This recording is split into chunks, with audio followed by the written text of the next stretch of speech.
Nyi Roro Kidul atau Kanjeng Ratu Kidul. Senopati betul-betul terkesima. Dia bahkan tak ragu untuk mengutarakan isi hatinya. Penembahan Senopati akhirnya menghabiskan 3 hari 3 malam tinggal di Laut Selatan. Percintaan Raja Pertama Mataram dengan Nyi Roro Kidul hingga kini masih jadi buah bibir di tengah masyarakat.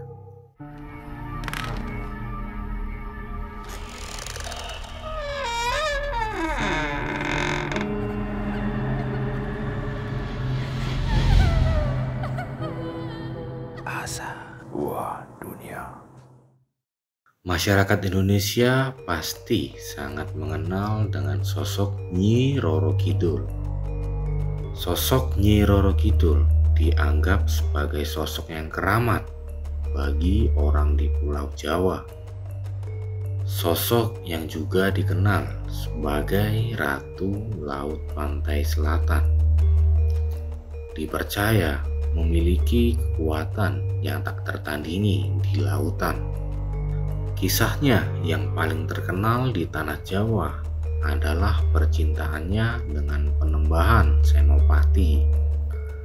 Percintaan Raja Pertama Mataram dengan Nyi Roro Kidul hingga kini masih menjadi buah bibir di tengah masyarakat. Mengapa bisa begitu? Sebelumnya, mari kita usut tuntas kisah Penembahan Senopati dan Nyi Roro Kidul di Asa Dua Dunia. Penembahan Senopati merupakan pendiri Kesultanan Mataram. Tapi sebelum mendirikan Kesultanan Mataram, Penembahan Senopati memiliki kisah cinta dengan Nyi Roro Kidul. Penembahan Senopati merupakan anak angkat dari Sultan Kerajaan Pajang, Hadi Wijaya. Ia diangkat anak sebagai pancingan agar Hadi Wijaya bisa memiliki anak. Penembahan Senopati ing alaga Syahidin Panatagama bikin gempar Laut Selatan atau Segoro Kidul, di mana saat putra Ki Ageng Pamanahan itu berdiri di tepi samudra. Mendadak muncul angin puting beliung bercampur dengan hujan yang sangat deras. Badai itu kemudian mendatangkan suara yang mengerikan. Gelombang setinggi gunung bergulung-gulung, membuat pohon-pohon di pantai seketika ambruk. Prahara itu tak urung mengejutkan penguasa Kerajaan Laut Selatan. Seorang ratu yang cantik jelita, Nyi Roro Kidul atau Kanjeng Ratu Kidul. Selama hidupku, belum pernah aku menyaksikan laut seperti ini. Kenapa ini? Apa kena goro-goro? Apa karena matahari jatuh? Atau apa mau kiamat? Kata Roro Kidul. Disarikan dari buku Babat Tanah Jawi. Bukan tanpa alasan Penembahan Senopati mendatangi Laut Selatan. Langkah kakinya atas perintah sang paman, Ki Juru Martani. Penembahan Senopati memang sedang gundah gulana. Dia tak henti berpikir kapan menjadi raja yang menguasai seluruh tanah Jawa, turun-temurun hingga anak cucu. Dikisahkan dalam Babat Tanah Jawi, suatu ketika Ki Juru Martani menghampiri Penembahan Senopati yang sedang tiduran di Lipura.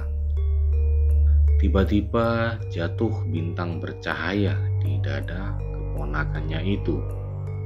Bintang yang sinarnya terang benderang itu lantas berucap memberitahukan bahwa Penembahan Senopati akan menjadi Raja Mataram tanpa tanding, disegani oleh musuh dan kaya raya.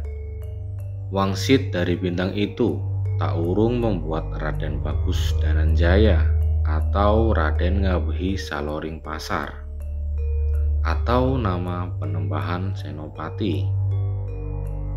Sebelum Kesultanan Mataram didirikan, Penembahan Senopati sebenarnya sama sekali tidak memiliki kekuatan politik. Keinginannya membentuk Kesultanan Mataram tercium oleh ayah angkatnya, dan disiapkanlah pasukan untuk menggagalkan rencana tersebut. Saat itulah Penembahan Senopati memilih bersemedi di pantai selatan, sedangkan sang ayah meminta bantuan ke juru kunci Gunung Merapi. Ketika Penembahan Senopati sedang bertapa, terjadilah letusan Gunung Merapi dan gelombang besar. Letusan Gunung Merapi dan gelombang besar ini menghalangi pasukan Hadiwijaya untuk memburu Penembahan Senopati. Saat itu, kondisi Keraton Kidul di mana Nyi Roro Kidul tinggal pun terganggu. Bahkan Nyi Roro Kidul pun sampai mencari siapa penyebab kekacauan tersebut. Kemudian Panembahan Senopati dianggap sebagai pembuat kekacauan karena bersemedi di atas batu gilang. Nyi Roro Kidul pun meminta Penembahan Senopati menghentikan semedinya. Percintaan mereka pun terjalin, dan akhirnya Penembahan Senopati dibantu pasukan Keraton Kidul untuk mengalahkan Kerajaan Pajang. Senopati lantas menuju Kali Ompak, terjun ke sungai, berenang seturut aliran air, digoda Kanjeng Ratu Kidul, huru-hara di Samudra Selatan, membangunkan Nyi Roro Kidul yang sedang beristirahat di pembaringannya yang bertabur emas, berhias intan, berlian, dan batu mulia lainnya. Babat Tanah Jawi menggambarkan Kanjeng Ratu Kidul menguasai seluruh makhluk di Jawa. Dia lalu memperlihatkan diri kepada Penembahan Senopati. Segera didekatinya, lalu bersujud di kakinya dan berkata dengan hormat, "Semoga berkenan menghilangkan sedih hati, agar hilang pula koro-koro atau bencana ini. Kasihanilah, sebab laut ini saya yang jaga." Senopati setelah mendengar suara itu begitu gembira hatinya. Prahara pun berhenti. Ikan-ikan yang mati hidup lagi. Nyi Roro Kidul menyembah dengan gerakan menggoda, pulang kembali ke samudra. Tapi Senopati saat itu juga kasmaran. Dia pun mengikuti perjalanan di atas air, mengikuti kerajaan Nyi Roro Kidul. Senopati betul-betul terkesima. Dia bahkan tak ragu untuk mengutarakan isi hatinya. Penembahan Senopati akhirnya menghabiskan 3 hari 3 malam tinggal di Laut Selatan.